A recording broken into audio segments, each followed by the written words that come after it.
S'abonnez-vous. Ferran Torres est-il une fraude?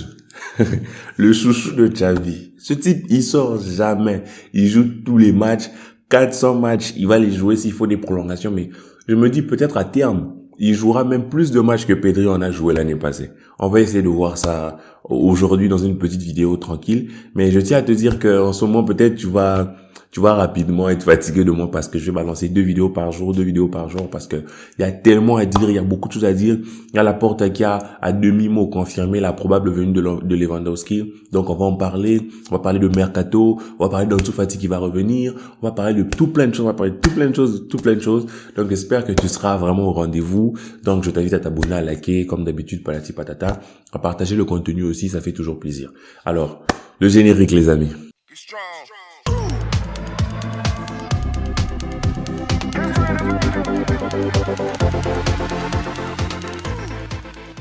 Alors Ferran Torres, franchement, je pourrais dire c'est le chouchou de Xavi. Autant Pedri était le chouchou de Coman, là Ferran Torres, c'est chaud. Et là, on va traiter le sujet sous 2 angles de vue. En fait, vraiment, on va essayer de prendre 2 angles de vue. Là, nous sommes sur l'angle de simples fans qui observent la chose juste comme ça. Et on va dire que Ferran Torres joue beaucoup, voire trop, par rapport à son rendement. En fait, on se pose la question, pourquoi Depay n'entre pas? Depay n'est plus blessé. Pourquoi on ne voit pas Depay jouer plus souvent? Le match contre la Real Sociedad, il a joué les 100 minutes en entier, ou les 100 minutes entières. C'est trop. Et on se dit que le gars, il apporte pas assez. Le gars, il fait rien sur le terrain. Il est fade. Il est fade. Il est frustrant. Il est très frustrant. Et quand tu vois que Xavi l'utilise tout le temps, je pense, c'est le joueur qui est toujours dans le 11 après Busquets. On met Busquets, on met Ferran, on met Piqué, on met Ter Stegen. Donc c'est devenu comme nos indéboulonnables en attaque, en fait, on dirait Ter Stegen. En défense, on a Ter Stegen. Au but, Piqué, Busquets et Ferran Torres. Ils jouent tous les matchs. Autant on repose Aubameyang avec un Luc, on repose Aubameyang avec un Memphis qui va jouer en faux neuf. Autant on repose Dembélé avec Adama, lui non. Xavi apparemment ne fait pas confiance à Abdé pour revenir de la baie et jouer à ce poste-là. Il fait pas confiance, ou il ne voudrait pas utiliser Adama à droite pour voir Dembélé à gauche. Mais moi, je pense que franchement, il y a moyen sur certains matchs, on peut voir Adama à droite, Dembélé à gauche. Sur l'avant-match que l'on verra demain, en fonction de quand est-ce que tu fais cette vidéo, bien sûr. Sur l'avant-match, moi personnellement, je veux reposer encore ce Ferran Torres là, parce qu'on voit beaucoup de blessures en ce moment. Lui, il joue. Il faudrait pas qu'il se blesse aussi, parce qu'à son poste là, on attend Ansu Fati qui, quand il reviendra, ne devrait pas jouer tous les matchs en entier. Et certains matchs, il faudrait qu'il soit reposé, jouer 10 minutes, 30 minutes, reprendre le rythme et tout ça. Donc, on aura encore besoin de ce Ferran Torres là, au moins pour les 6 prochains matchs, pour les matchs qui restent. Toujours en fonction de quand est-ce que toi tu suis cette vidéo. Mais c'est pour te dire que Ferran Torres, il joue énormément. Et en tant que fan, lorsque tu regardes la chose, tu ne te dis pas waouh, quelle pépite. Il ne te donne pas le même ressenti que Dembélé. Dembélé, quand il joue, certes, il ne marque pas, mais tu sens que le gars, il est décisif. Tu sens qu'il est il propose quelque chose. Tu sens qu'il a il est créateur, il est explosif, tu vois, il apporte quelque chose. Tu sens vraiment que Dembélé apporte quelque chose. Mais Ferran Torres, tu ne le sens pas. Au fait, et plusieurs d'entre vous vont s'accorder, bon, je vois plusieurs d'entre vous le dire même dans certains commentaires que Ferran Torres était remplaçant à City. Non, à un moment donné, il était titulaire. Et il s'est blessé, voilà, remplaçant, il est arrivé au Barça et il n'a plus la vista qu'il avait autrefois, mais il a quand même.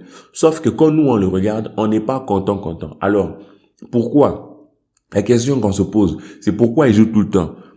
Parce que sa meuf, c'est la fille à Guardiola, parce que il mange de la même table que Xavi, parce que je ne sais pas, il joue trop, franchement. Il joue trop, si on doit se le dire, il joue trop. Maintenant, ce qu'il y a à savoir, il y a une statistique qui est très parlante en fait. Je vais vous la mettre à l'écran. Donc quand on voit les choses dans l'autre sens, on voit que Ferran Torres c'est le joueur qui apporte le plus de contributions dans les buts, dans les buts quoi. Donc Ferran Torres a 13 contributions en 20 matchs. Les 13 là, je pense, c'est 7 buts et 6 passes décisives, je pense. Et après, c'est Ousmane Dembélé, après Memphis, après Aubameyang, après Jordi Alba. Donc, on voit que même un joueur comme Dembélé, qui à première vue, on se dit Dembélé apporte plus. Non, statistiquement, c'est Ferran qui apporte plus. Donc, c'est ça qui est paradoxal avec Ferran Torres. C'est pas un joueur qui va te dire, non, waouh, je kiffe, j'ai aimé son truc. Non, mais c'est plutôt un joueur qui va stat, tu vois. Parce que 13 contributions en 20 matchs, franchement, c'était un très bon ratio, en fait. Mais, le problème avec Ferran Torres, c'est qu'il faut voir les choses autrement que ce qu'on en attend de lui. En fait, Ferran Torres, c'est un joueur, franchement, moi, je pense, comme je vous l'ai souvent dit, je pense que lorsque j'ai fait même ma vidéo avec Loguito, j'avais mis Ferran Torres parmi, où je l'avais choisi comme, l'attaquant phare à côté de Aubameyang. Parce que Ferran Torres, c'est un joueur intelligent. Très intelligent. Mais, il tue les actions, le gars. Fini, conclu, marque, non, le ciel, les étoiles. Mais combien d'actions il a vilipendé, le gars. Imaginez qu'il avait une finition aussi chirurgicale que celle d'Ansu, par exemple. Parce que Ansu Fati, lui, devant le but, il est très, très précis. Imaginez qu'il a une finition comme ça. Aujourd'hui, il serait peut-être à 20 contributions en 20 matchs. Ça serait juste top pour lui. Mais le problème avec le mec, c'est que quand tu l'observes vraiment du genre comme un tacticien et tout, tu observes ses espaces, ses déplacements, tu vas te rendre compte que le gars, il crée énormément d'espace, il est intelligent dans ses mouvements, dans tout ce qu'il arrive à proposer, à créer en fait. Je vous donne un exemple. Sur le but, contre la Real Sociedad de Aubameyang. Au départ, c'est lui qui fait le dédoublement avec Jordi Alba, mais c'est lui qui se retrouve à faire la passe à Aubameyang pour marquer. Or, entre tout ça, il y a quoi? Il y a dédoublement de Jordi Alba, passe de Ferran, Jordi Alba qui centre, Ousmane qui essaye, ça finit sur le poteau, Gavi qui chope le ballon, qui se retourne, qui centre sur Ferran Torres. Donc, c'est-à-dire, le gars, il est intelligent pour exploiter les espaces, en fait. Il sait exploiter les espaces. Il a été coaché par Guardiola, les mecs. Qu'est-ce que je veux vous dire? Il sait exploiter les espaces et il sait en créer pour les autres. Et il sait se positionner au bon endroit. L'une des raisons qui fait que c'est le joueur qui apporte le plus dans les buts, mais je pense que c'est peut-être le joueur qui rate le plus, c'est parce que justement, il sait se trouver au bon endroit au bon moment. C'est ça l'intelligence du mec.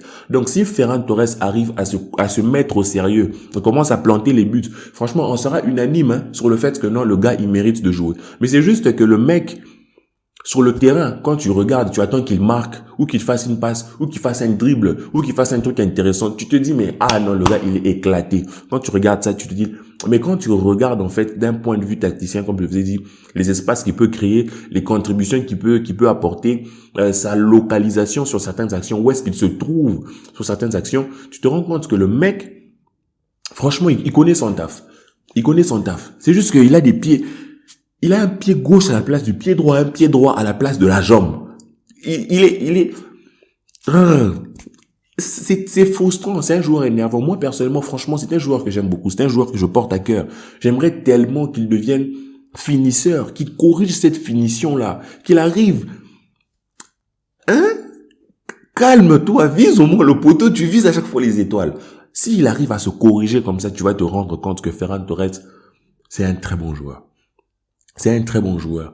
Quand tu l'observes et que tu attends de lui qu'il te fasse un dribble, une percussion, une création, un truc comme ça, il va pas le faire. C'est pas Dembélé. On est clair. C'est pas Lionel Messi. Mais dans son profil à lui, c'est un profil, et je le disais même lorsqu'il venait, c'est un profil qui va nous apporter dans les statistiques. Et dans les statistiques, il est là où il faut être. C'est une bonne chose. Mais s'il pouvait être un peu plus sérieux devant le but, s'il pouvait être un peu plus précis, bon sang de bonsoir, il serait beaucoup plus fort, le mec. Oh là là. C'est ça qui est frustrant. Mais ça n'exclut pas le fait qu'il fasse des mauvais matchs.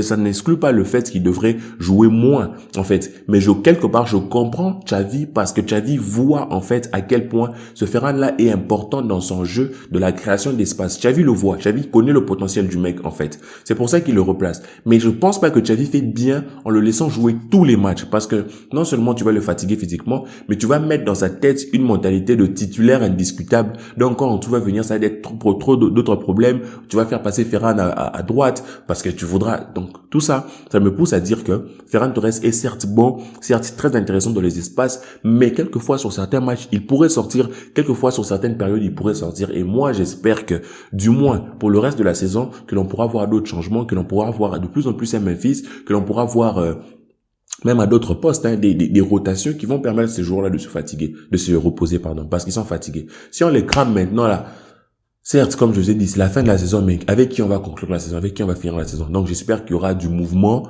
lors des prochains matchs, en fonction de quand est-ce que tu regardes cette vidéo, je rappelle.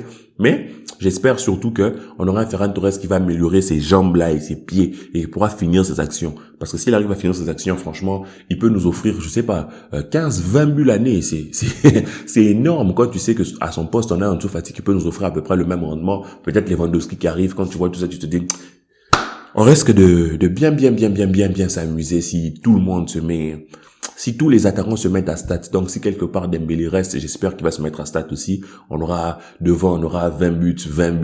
Avec, si on prend Lewandowski, on est content pour 30 buts au moins. Donc, quelque part, offensivement, ça peut être du très lourd, les gars. Donc, je vous remercie pour avoir suivi cette vidéo jusque-là. Merci à ceux qui s'abonnent, à ceux qui partagent. J'espère que vous allez bien. On se prépare, on s'attend, on se capte pour l'avant-match. J'espère que vous serez nombreux. Que la paix soit sur vous, les amis. Et ciao.